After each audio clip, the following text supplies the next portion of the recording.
Well, Trump has been issuing a slew of executive orders since he's taken office.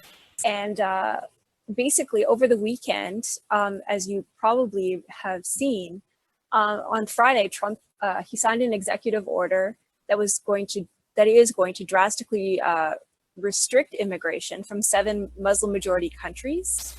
Basically, right away, refugee admission is to be suspended for the next 120 days. That is going to drastically. Syrian refugees are to be barred indefinitely, and the measure instantly cut off access to the U.S. for over 218 million people from Iraq, Iran, Libya, Somalia, Sudan, Syria, and this has affected travelers, green card holders, visa holders, permanent residents, and more who are on their way home, either home to the States where they live, from the targeted countries. Folks were detained at airports. Reportedly, over 109 people were held at airports en route to seeing, some of them were visiting family, some of them were just moving to the United States, and they had their documents all in order, but they were still barred access and detained. So what we saw over the weekend was mass protests that erupted in airports and in over 30 cities countrywide. On Sunday, for example, in Washington, D.C., thousands of people marched from the White House to the Capitol to protest Trump's executive orders. In Boston, over 10,000 people demonstrated in Copley Square to support immigrants' rights. In New York City alone, thousands congregated near the Statue of Liberty and they were demanding that we welcome immigrants and refugees. Likewise, yeah, it was big, and protests also broke out in airports on Saturday and into Sunday. Absolutely, let's take a look. Yeah, it's some footage, so we're gonna bring those out. So what brought you guys out here? Any one instant that brought you guys out here to protest? One memory that really sticks with me was on Friday, a woman came in from a refugee resettlement group. She works in Cleveland, and came to talk to my class about the process and about the issue of refugees and immigration. And she was telling our class about a family that was supposed to arrive on Monday. She acquired a house for them, was planning on training up for jobs and helping them start their new lives here. And we asked her about how new policy might affect this, and she told us that if our president were to sign the executive orders that he did indeed sign later that day, the family wouldn't be allowed to come into the country, even though they've waited for over 2 years, gone through tons of bureaucratic nonsense and applications. And it's just really sickening, I guess, to hear that after all that, these executive orders changed their lives in a matter of hours. Yeah, the story I heard was that a doctor from the Cleveland Clinic was coming in from the Middle East, and he went in through JFK in New York, and he was not allowed to enter. He was sent back to the Middle East, and the whole thing is just messed up. That's just one example, and there's a bunch of examples, and Trump is in violation of the Constitution. It's unconstitutional, it's illegal. So we got to make sure that we let him know that we're not going to be okay with it. No hate, no fear. Refugees are welcome here. No hate, no fear. Refugees are welcome on the land. No wall. Lyrically, we welcome all. No man. No wall. Lyrically, we welcome all. No man. No wall. Lyrically, we welcome all. No man. No wall. Lyrically, we welcome all. No man. So what brought you out to the protest today? When they take away people's right to settle and refuge here, they're taking away the very basis our country was born on. We're a country born from immigration, and we need to stand by that. Is there one message you'd want to send out to the Global Engagement Network's audience, just maybe spread out to others? Liberty and justice for all, bitches. Awesome. Can I see the rest of your site? I get theirs too. Show your side. Oh yeah, we really got it down. Oh, something else. Looks like there's another. So that footage, I don't know. I know you didn't get to see or hear a lot of it because you're in the conference call room, but she said they were the first two couples heard about it in their class, and there were people that already knew the ban was coming on Thursday or Wednesday, at least that it was in process, and they were already fearing what did happen, that they were going to be detained, and it did, and so they were protesting, and then there was some footage from the Cleveland airport. Just you saw there was a lot of people. I don't know if you saw it on that video, but there was a Yeah, lot I of people did. in there, Yeah. loud. And then the last one was just Absolutely. kind of some footage from the signs, and she had a nice shout out to the Global Engagement Network. So Oh, thanks, that's Dan. cool. Yeah, thanks Dan W for getting that footage. We really appreciate it. And Cleveland City Council just approved to not uphold the executive order, or at least to That's not honor it. I don't know what that that's looks like excellent. politically speaking, but that's where they stood today. That's great. Yeah. I mean, we saw over the weekend, we saw protests in New York, Chicago, Dallas, Denver, Los Angeles, San Francisco, Seattle, Boston, and many, many more places. Just in LA alone, at the Tom Bradley International Terminal, it was the traffic to it was shut down. And in San Francisco, protesters demonstrated for over 36 hours. They shut down the international terminal. Many were met by police in riot gear. And you also had the New York Taxi Workers Alliance. They stopped giving rides at the JFK airport on Saturday night between 6 and 7. Oh, really? Yeah, Why? yeah. They were doing a strike in solidarity I gotcha. Okay. with immigrants and refugees. So I mean, it was an hour, but that was probably affected a lot of people, and it was a statement. So so we had these mass protests and a lot of solidarity among people in the U.S. Um, yeah, so many folks were just some of them were trying to just get home, some of them were trying to visit, others were trying to they had their papers in line to immigrate to the States, and they were all being held. Yeah.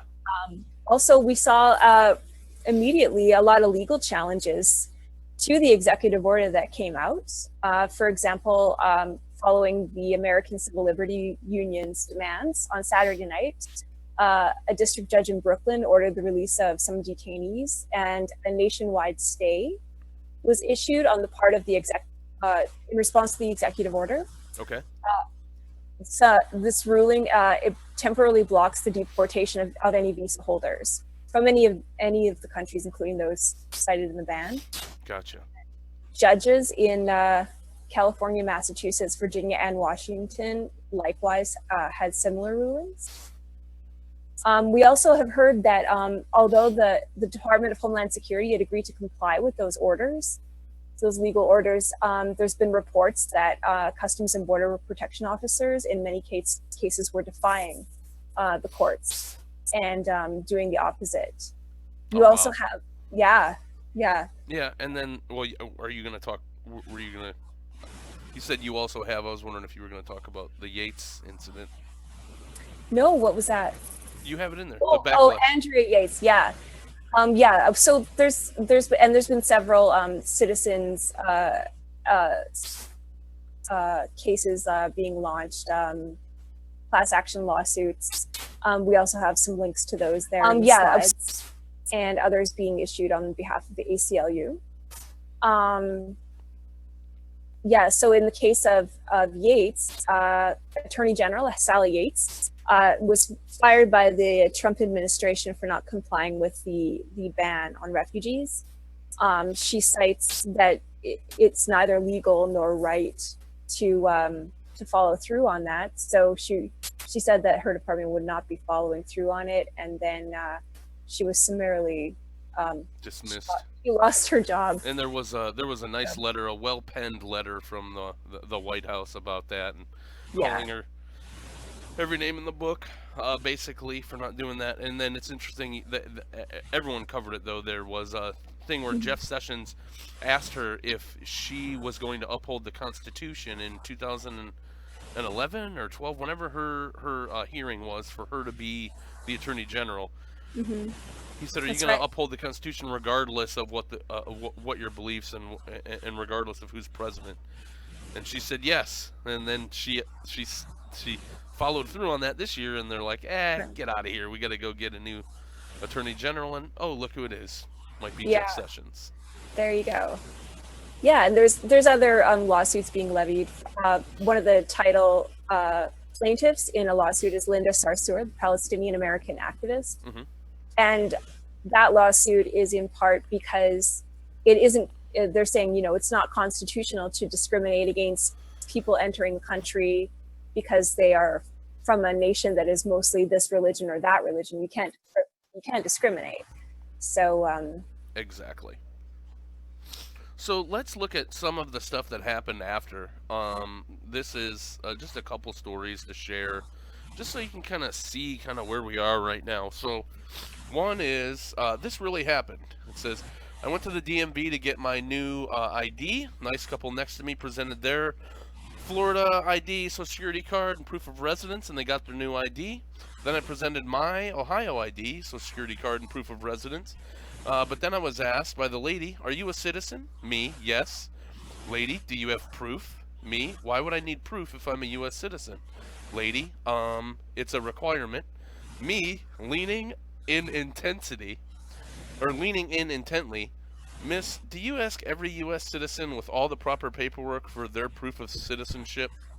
Lady, okay, looks like we have everything we need. I say. And then there's another response. And I think this is where a lot of people are, because if you look at the polls, 48% of voters, or 48% of Americans, still agree with the executive order and the steps that were taken. It says, please stop the fighting. It's so destructive to our society. President Trump is trying to protect the Americans. Accept it as that. I believe that people are complaining, that people that are complaining the most are the ones that perhaps have family members that are affected with green cards. Why else would be so terribly upset? America's first, folks. Ooh. And then we have this guy. This is, and so I want to make sure that I cite the video the right way. So it's from Newswolf, and it's Esma El-Huni's Facebook page that she posted this on.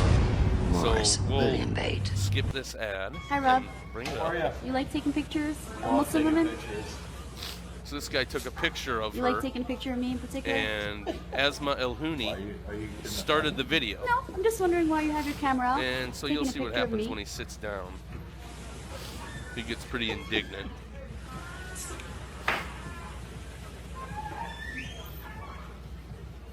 Mr. Cool. This is Rob from Atlanta. Rob from Atlanta. You're not from Atlanta? Where are you from, Rob? Am I uptight?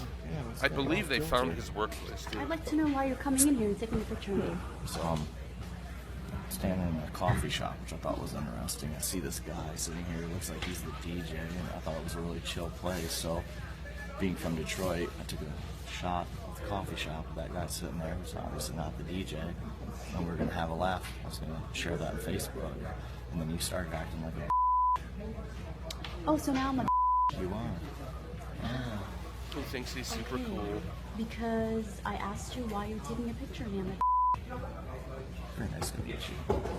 Wow. Can you tell me what you do? Do you have a green card? Can you tell me what And you do? then Oh, he do I says, have a do green you have card? a green card? Ah, do you think I'm not American? Hey, this is your. Be ashamed. It's really worth noting that, the executive order, it's affecting people who have their documentation all legally, issued and all these things. Mm-hmm. But I mean, people are impacted by human rights violations and unfair immigration policies, or should we say anti-immigration policies.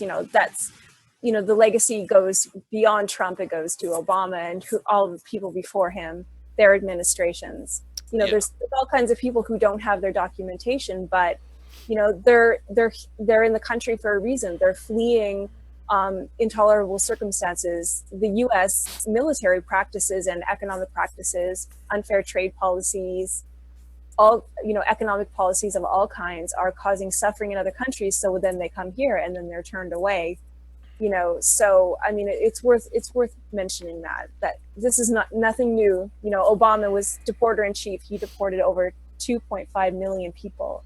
Oh, yeah, and Right. that This is an extension. I mean, just like it comes from the White House, that they automatically said, we're just going on previous executives' orders and previous work that's already been outlined by the previous administration. So it's really just just a continuation of what's been going on. They just made it.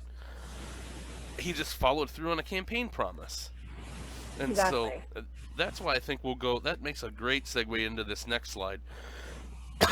And I will bring this up. It says, "Is this whole thing just a head fake?" And I need to go and I need to bring that up just so I can make sure that I properly attribute who wrote this. But essentially, oh, I just ruined it. So this is by Jake Fuentes. It says the immigration ban is a head fake and we're falling for it. I like Medium because it gets some new writers in there and some fresh blood. His principal argument for his article is that the administration is deliberately testing the limits of governmental checks and balances to set up a self-serving, dangerous consolidation, excuse me, of power. The key thing that I picked out was that popular attention, that's us, must focus on whether we agree with what the government is doing, and more on much less on what the government is doing and whether the system of checks and balances that we have in place is working. It's a much bigger deal that the Department of Homeland Security felt that they could ignore a federal court than Trump signing the executive order. He said it's also a bigger deal that Trump removed a permanent military presence from the National Security Council than that he issued a temporary stay on immigration. So he wants us all to make sure that we are making sure the system of checks and balances is working.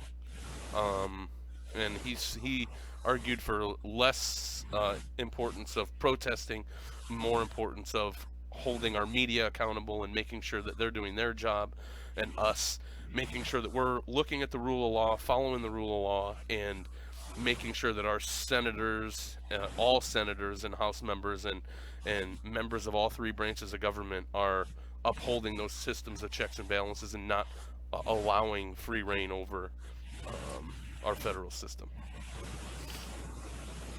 Any response to that?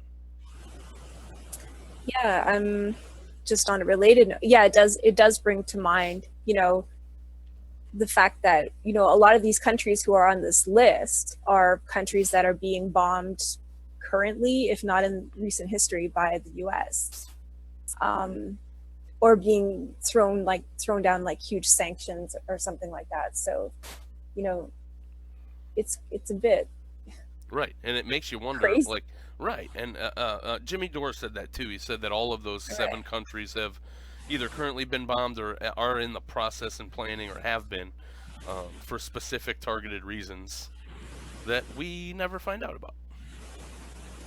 That's right. So on to the business community response. Just going to read a couple headlines. All the links are in here, you guys, if you want to click on them. I put the sources for each one. Ford says the executive order goes against their company values. Starbucks, Apple, Facebook, Procter & Gamble, and Netflix made public statements against the executive order. That's in the Market Watch article right there. The first one's from The Hill. Lyft pledged to give $1 million to the ACLU in response to Trump's immigration executive order, and the ACLU landed $24 million in donations after fighting the Trump immigration ban. So the Lyft articles from Mashable and the ACLU's from the Daily Dot. And then Trump companies to avoid, there was another article in US Uncut. And Amazon, I saw a couple of conflicting reports where I saw Amazon, at least the CEO of Amazon was coming out and talking about it being wrong. But Uber, Yingling, Miller, Ultimate Fighting Championship, Elder Bierman, Hobby Lobby, who has ties to the Supreme Court decision tonight, Walmart, Sears, Zappos, and Overstock.com. So basically no beer and you can't buy anything online. And you can't get a ride home after you've been drinking. There you go. Yeah, and it's worth mentioning that Uber also violated the strike that the taxi workers did in New York. They kept offering their service. Mm-hmm. They were asked to act in solidarity, but they did not. Sure. Yeah, these are all significant things. Every bit helps, and it's all very much worth mentioning. You're not I going think, to roll your eyes at any of those companies? yeah, I'm going to roll my eyes Okay. at. I'm going to roll my eyes at for almost all of them because I think talk is cheap. Talk is cheap. Acts are important. Like pledging 100 million, like 1 million. That is something. But I don't think that any of these. I mean, I think it's you got your Hillary Clintons and your Nancy Pelosi's and your Chuck Schumers, and the whole gang is there to just jump on a bandwagon against something because it serves their interests somehow. And issuing these philanthropic kind of statements, talk is cheap but action is more important. And also, none of these companies are going to do anything that's going to threaten their bottom line, but they are going to do things that are going to make them look better to the public. And none of them are going to question oligarchy. In fact, they're going to do everything that they can to uphold it. I think I'm not talking about the ACLU. I don't consider that a corporation. It's because it's not. But and I'm not saying that these things aren't important.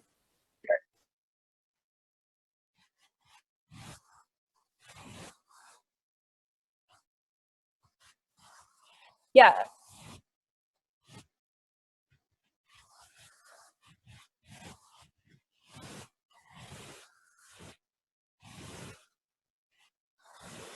I think so. Yeah, and ACLU, that's not a company, but it did get some donations from people, so that's that. Yeah.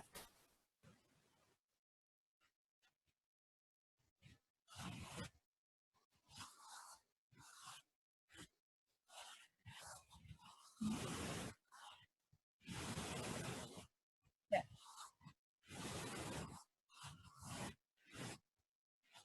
Yeah, help us create content. We want to hear from you and we want to include you in our process. So,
um, well, go.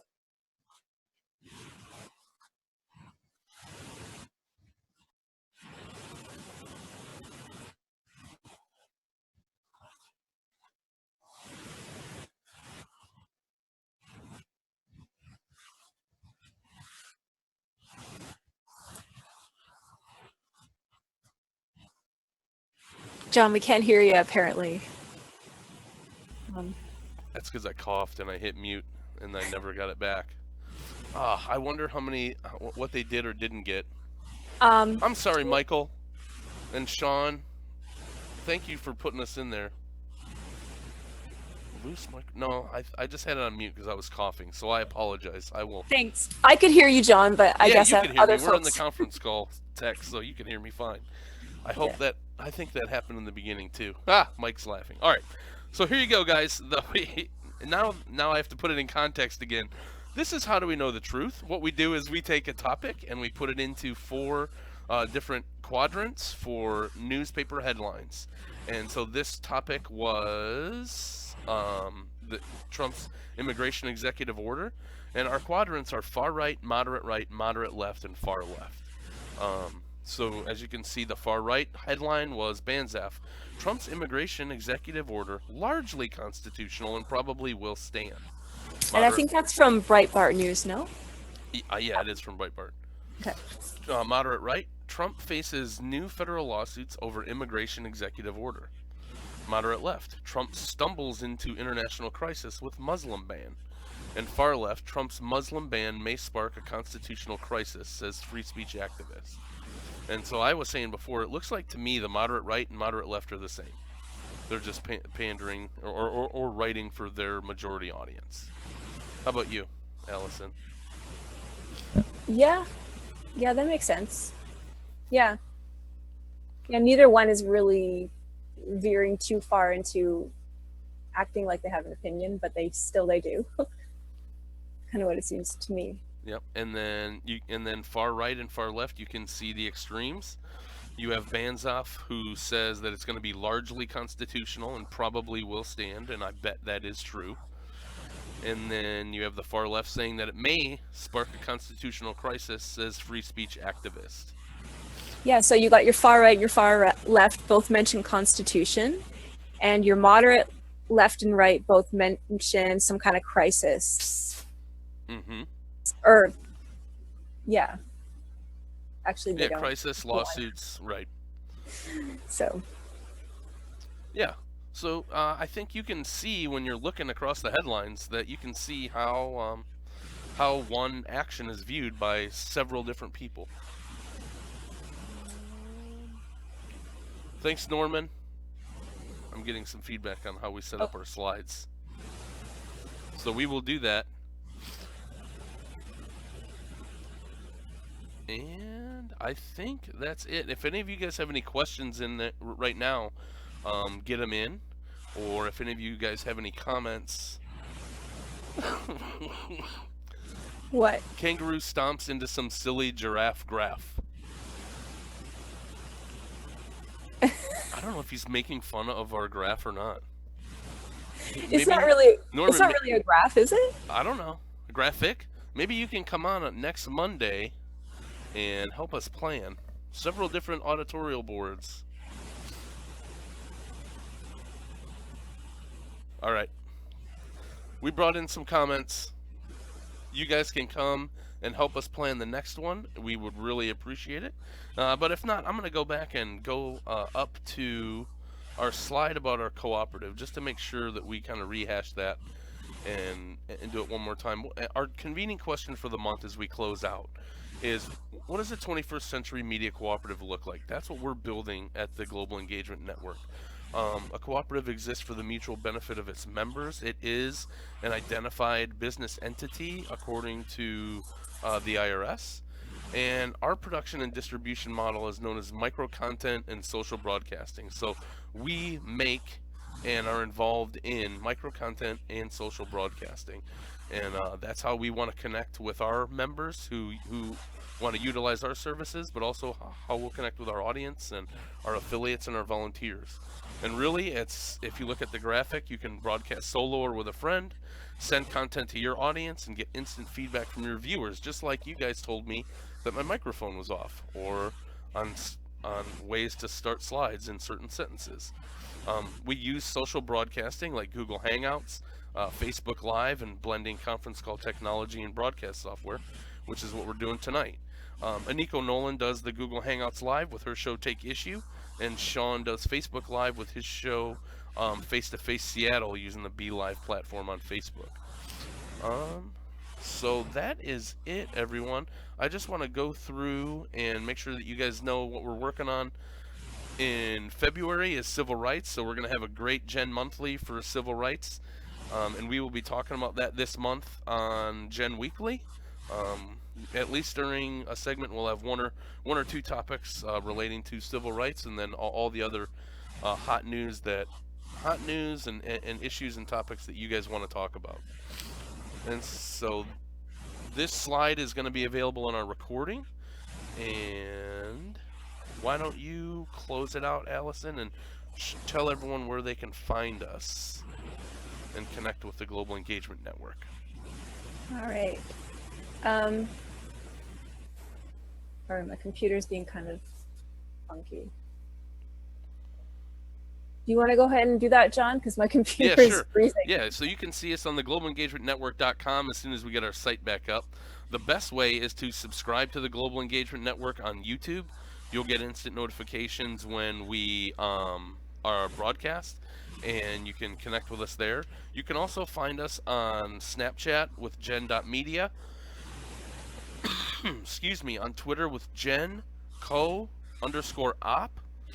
and Facebook with facebook.com, the Global Engagement Network. So any one of those, just message us and we will get back in touch with you, and we'll get you into our production environment and have you start being a member of the co-op. So thank you everyone for being here and watching Gen Weekly. Tune in next Tuesday at 10 p.m.